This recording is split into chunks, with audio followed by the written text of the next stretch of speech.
Welcome back. Thank you for checking out this bonus edition of the 12 Kyle podcast. I'm your boy 12 Kyle. Check this out. On this bonus episode, what I want to talk about is just what you see for the cover art. Cover songs that I think were better than the original. So, what I have for you today is I've got 5 dope ass songs, right? And the originals are super, super dope, right? But the cover song, I think, is better than the original. And I came to this idea for this podcast a couple of, I don't know, maybe about 2 months ago or so. Um, I was riding in the car, and I rarely turn on the radio. Well, I mean, satellite radio. I don't listen to terrestrial radio, but I turned to satellite radio, and a particular song was on. And I was like, yo, I really enjoyed this version better than the original. And it kind of made me stop for a second, and I'll bring it back home at the end. But it just made me think, like, are there songs out there that are better than the original? Now we have some that are just standard, and to be honest, it's really hard for some artists, particularly those who came years prior to 2022. Um, some artists are just hard to cover. Like you don't want to, try to duplicate, a Whitney or Mariah or somebody like that, or Aretha. Those are they're hard songs to cover because the originals are so dope, right? But there are some that really uh, have tried and have stood the test of time. And I have my own personal opinion as to why we don't hear many covered songs anymore. It's because I don't think, and I don't want to say that people, of today can't sing, because there are a ton of great singers. But there's always a but. But I don't think that a lot of them are as good as, the singers that we came up listening to. And that's not to say that they, like I said, it's not to say that there aren't any dope singers out there. They are. But I mean, like, even now, what quantifies to the masses as a good singer, you may hear some singers using, voice enhancers or auto tunes. I'm sorry. Um, and I think that's whack. Like, you can't, you either can sing or you can't sing. Like, you don't need to add auto tunes, even though Jay-Z told y'all auto tunes was dead, but 15 years later, still here. But nah, it's not, that's not the way to go. So what I've done is I've compiled a list of 5 songs, and I'm going to play the 5 songs. Uh and I'm only going to give you snippets of it. And if you're listening/watching on YouTube, you won't hear it. So you may want to get to the audio version of the podcast, because if I put it on YouTube, they're gonna take it down. And it's just not worth it. But anyway, um, so I've got a list of 5, and I'll explain to you why I think these cover songs are better than the original. First, I'm going to give you the original. Um, and these are in no particular order, right?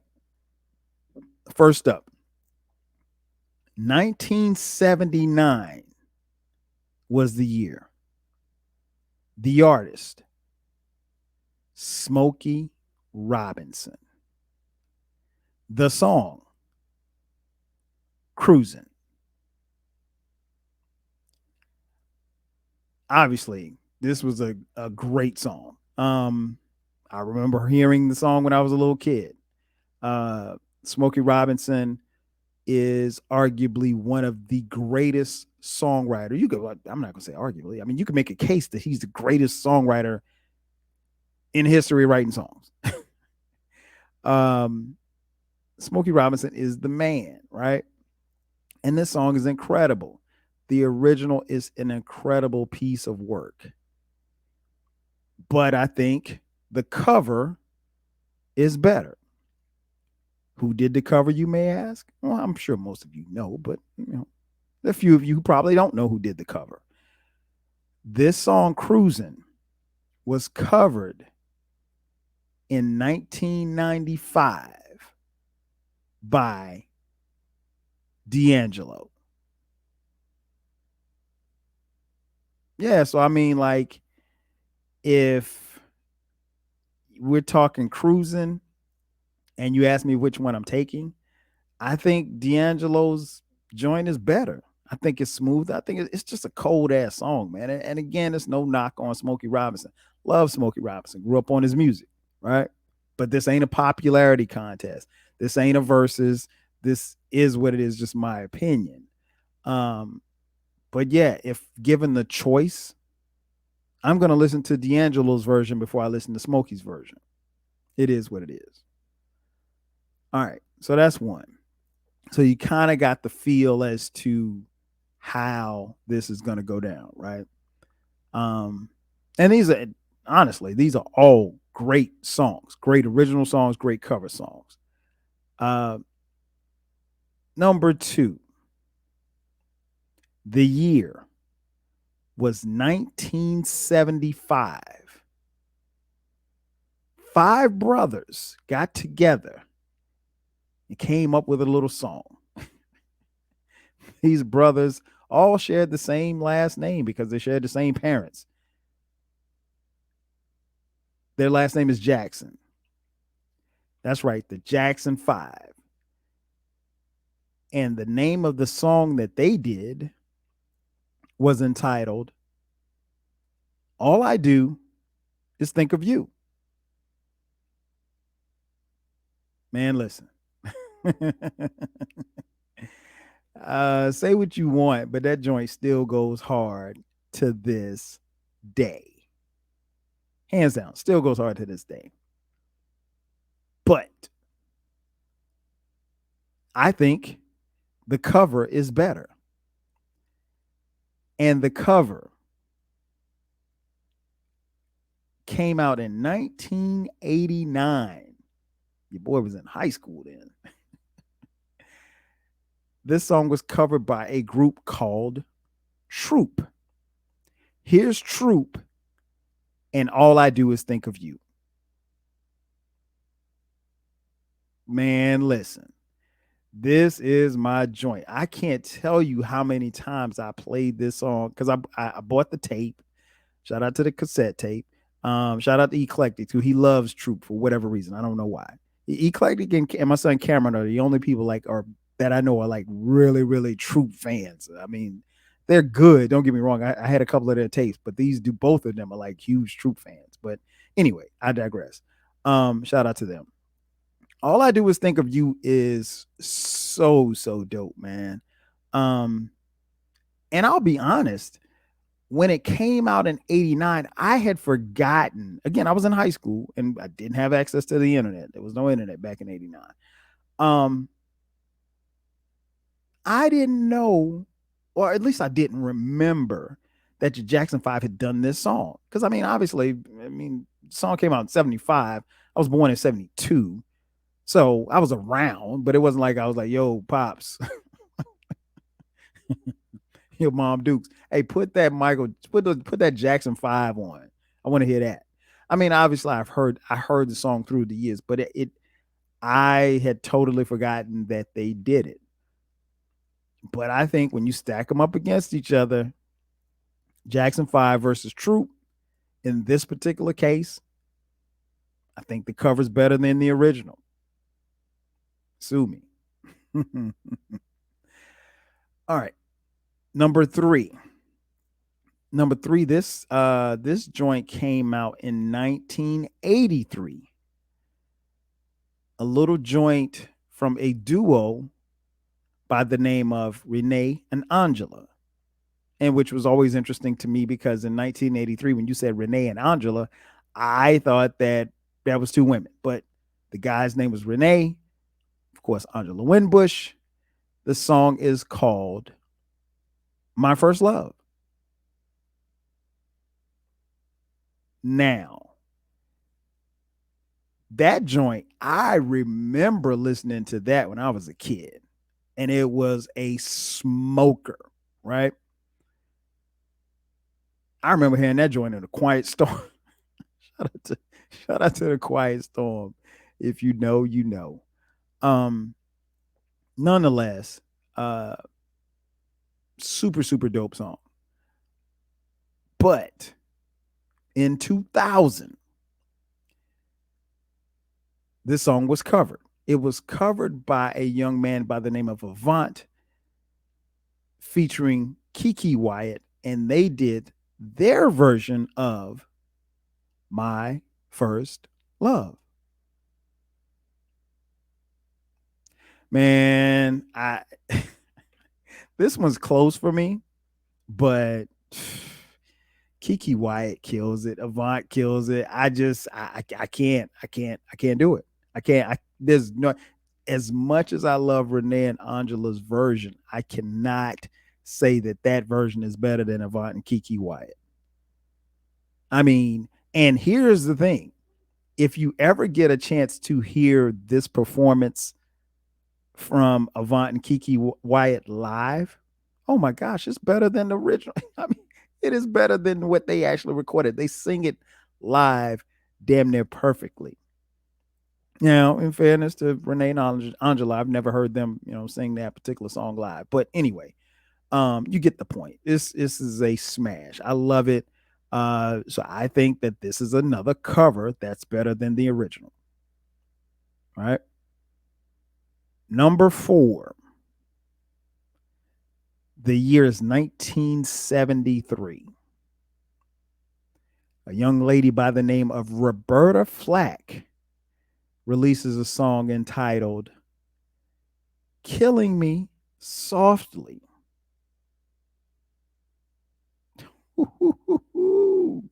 Yes, indeed. Yes, indeed. I still love that joint, man. I still love her version. And even shout out to Al B. Sure, who did a remake in 1988 of it. But there's a version of Killing Me Softly that was better. I'm sure you guys know it by now, so I'm not going to ramble. It is from 1996, The Fugees. Hell yeah. I mean, you could say Lauryn Hill, but I mean, technically it was a Fugees song and it was on the Fugees album, The Score from 1996. Probably could have dealt with that. I mean, I guess it has to be the Fugees because you got Wyclef saying one time. Prize, is probably doing something in the background. But nah, man. I'm rolling with the Fugees. I gotta roll with the Foo. This is a very popular song, obviously. But I don't judge this based on popularity. I don't judge it based on sound scan numbers or streams or whatever you guys measure songs by. I just think, the Fugees did a doper version. And, shout out to Al B. Sure, because his version was dope too. But I think it's better than Killing Me Softly by Roberta Flack. I'm definitely giving the Fugees the nod, if you will. Number 5. Oh, this one's tough, Baylor. All right. So going back to what I said at the beginning of the podcast, I was riding around, and again, I turned the radio on, and I heard the original song. Now, this original song came out in 1980, right? And what's interesting about this song is this song was on an album, and my parents had this album, right? And this, as a kid, was one of my favorite albums of all time, and it's still. I mean, it, it's still one of my favorite albums. But I mean, like this album reminded me of my childhood, right? Because my parents used to play this album all the time, and um, it was just dope. But one of the songs on this album was so cold. I mean, all the songs were cold, but this song was really, really cold. The year was 1980. The album that we had was entitled Hotter Than July. The artist, Stevie Wonder. The song, Lately. Whew, man, listen. Um, I don't know. This song came on the radio and I heard the original version and I was just like, yo, this is still cold. It's still taking me back to 1980. But in 1993, a little group by the name of Jodeci, shout out to Autumn the Aries, a little group by the name of Jodeci released a remake or a cover of this song. I want to say it was on an Unplugged album, MTV Unplugged, and then I think later they sold it on copies of one of their albums called Diary of a Madman. I think that's how it went. But here's Jodeci's version of Lately.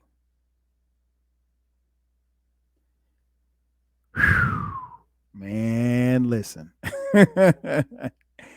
I don't know, Maya. I don't know. I don't know. It's for me, again, for me. I can't speak for anybody else. I won't speak for anybody else. Um, I don't think, and I love Stevie. And that's where this song actually brought me to this particular podcast. It made me record this particular episode because I had to think to myself, as I heard lately from Stevie, I was like, I don't know if Stevie is touching Jodeci right now. And that sounds blasphemous. Like nobody, like Stevie Wonder is one of my favorite artists of all time in any genre of music. So to me, I shouldn't be mentioning Stevie Wonder in the same breath as anybody outside of Prince, right? However, Jodeci got him, man. On this particular record, Jodeci got Stevie. They got him. I don't know what else to tell you. I mean, they got him. And if given the choice, I would play Jodeci's version over Stevie's version. And if my parents in this episode, they're probably going to want to know why I'm doing this. Which is with as many times they played that song and the times that I made them play that song as a kid, yeah, they're probably going to want some answers. I know both of my parents would be asking me that should they listen to this podcast, and they might. Who knows? Um, but yeah, I'm going Jodeci lately over Stevie's lately, and that's my five. Now I know that many of you are listening to this podcast, and you're probably saying to yourself, "Well, hey, 12 Kyle, there are two big omissions." Um, Sweet Thing and I Will Always Love You. Sweet Thing by Mary J. Blige. I Will Always Love You by Whitney Houston, where she covered Dolly Parton's song. Um, Great songs, and you could make a case that they both are better than the originals. They just could make my top five. That's all. To be honest, until somebody told me, I didn't even know that Dolly Parton originally wrote, I Will Always Love You. And, obviously Whitney releases it and the song goes through the charts and what was it? Number one for like 20 weeks straight or something crazy like that. It's like it's like the biggest selling single by a woman of all time, even to this day. So I don't know. Mary J, y'all know how I feel about Mary J. Blige. Um, But nah, those two did not make the list. I'm sure that many of you probably have your own list. And if you're listening, hit me up on social media. Let me know what would be your top 5 of, you know, covered songs that are better than the original. I just gave you mine. That's going to do it for me. Thank you for checking out this bonus edition of the 12 Kyle podcast. Be sure to subscribe to the podcast because the podcast drops each and every Thursday at midnight. And from time to time, we will drop bonus episodes on Sundays at midnight. I'm your boy, 12 Kyle. I'll catch you guys next time. 5,000.